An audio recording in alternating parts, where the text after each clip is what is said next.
فيلم الباب الأخضر هو أول أفلام السنة على المنصات. بعد أكتر من 30 سنة من كتابته، محاولة استيلاء على عقله.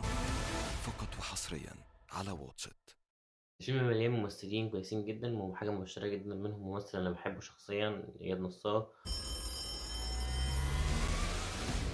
لو ده حصل ده أول واحدة ولا التاني؟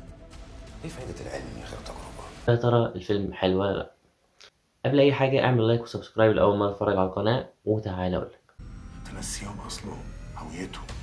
آخر روائع الراحل أسامة أنور عكاشة. مبدئيا كده هو الفيلم ده هو آخر أعمال الكاتب الراحل أسامة أنور عكاشة، وحسب كلام بنته فهو الفيلم ده مكتوب لأكتر من 30 سنة، والفيلم جاهز إن هو يتنفذ في أي عصر. قصة الفيلم بتبدأ في التمانينات وبتتكلم عن سارة الصايغة اللي بتسيب الأرياف وتقرر تروح للقاهرة في منطقة اسمها الباب الأخضر في الحسين.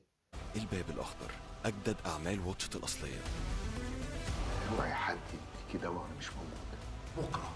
نيجي بقى للمميزات. رقم واحد طبعا هو أداء إياد نصار. أداء إياد نصار الفترة الأخيرة توب التوب، بيخليني أركز معاه في كل حوار بيقوله، كل ديالوج بيقوله بيخليني مندمج ومتكيف زي ما بيقولوا. القضية في كل عمري ما أنسى أنا مين. خالد صاوي كان أداؤه عادي جدا طول الفيلم، لحد مشهد كده أو مشهدين مش عايز أقولهم عشان ما يحرقوش الفيلم، بيخلوك تحس إن أداء خالد صاوي في حتة تانية خالص. هو عارف كويس قوي ان جرعه واحده ما تاثرش. خالد صاوي زي ما قلت قبل كده من البنات أو النجمات اللي بتعرف تمثل، مش مجرد واحدة بنحطها مع البطل وخلاص عشان نحشي ونكمل الفيلم. تاني مرة على التوالي الفيديو أقولها هو إن بيومي فؤاد ظهر قليل على الشاشة، وفي نفس الوقت ظهوره كان بيخطف الأضواء ويخليك عايز تشوفه أكتر وأكتر. أكبر إيجابية في الفيلم طبعا هي إن الفكرة جديدة ومختلفة. نيجي بقى للعيوب. رقم واحد دور الفنان حمزة العلي، دور الشرير الرئيسي في الفيلم. أنا شرير للشر، أنا شرير مسطح كده، اللي هو أنا شرير فلازم ألبس كده بدلة كده ومش عارف إيه وأسرح شعري بطريقة وأبص كده وأعمل كده. أنا شرير وخلاص. بس ابعد عن المشروع نفسه.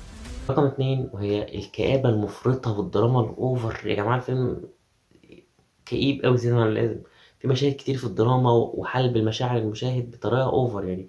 كان ممكن نخففها شوية كده ونلم الليلة عشان ما نخنقش المشاهد برضه ده. رقم تلاتة وكالعادة كمعظم الأفلام المصرية وهو كروتة النهاية. احنا بنيجي في آخر ربع ساعة من الفيلم أو التلت الأخير بالظبط، يلا اقلب شقلب واقلب عشان نخلص الفيلم، عشان مش عارفين نلمه على كده. الخلاصة الفيلم فكرة جديدة، قصته حلوة جدا، هيشدك هيعجبك، بس لو انت مزاجك وحش ومخنوق أنصحك متتفرجش عليه لأنه هيعجبك أكتر. التقييم النهائي للفيلم هو 8/10. لو مزاجك حلو روح اتفرج على الفيلم وهو هينكد عليك. 30 سنة من كتابته، محاولة استيلاء على عقولهم. تنسيهم أصلهم هويتهم. لو عجبك الفيديو متنساش تعمل شير ولايك وسبسكرايب، وتنزل بص على الفيديوهات القديمة وفعل زر الجرس. سلام.